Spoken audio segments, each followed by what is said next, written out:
Hello అండి, నేను మీ స్వప్న.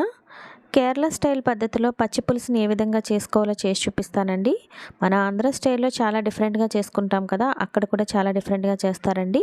మేము ఓల్డ్ హౌస్లో ఉన్నప్పుడు అక్కడ ఒక నైబర్ ఉండేవారు, కేరళ ఆవిడైతే చేసి ఇచ్చేది. భలే బాగుండేదండి. టేస్ట్ అయితే చాలా సింపుల్గా అయిపోతుంది. ఇందుకోసం మనం కొంచెం అంత చింతపండుని తీసుకొని తగినంత వాటర్ వేసుకొని నానబెట్టుకొని ప్రక్కన పెట్టుకోండి. ఇది బాగా నానిన తర్వాత రసాన్ని అంతటినీ తీసేసుకొని ఒక బౌల్లో వేసుకొని ఒక 2 గ్లాసుల వాటర్ వేసుకోండి.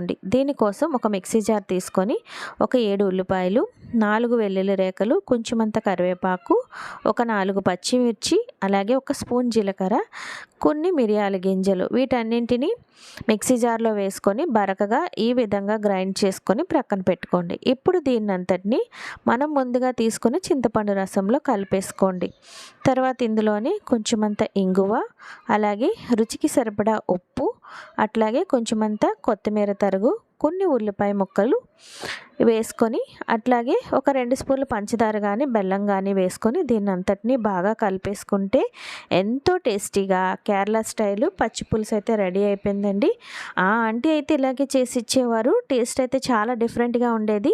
ఇది తిన్న వెంటనే తేనుపులు విపరీతంగా వచ్చేవండి. జీర్ణశక్తి కూడా బాగా అవుతుంది.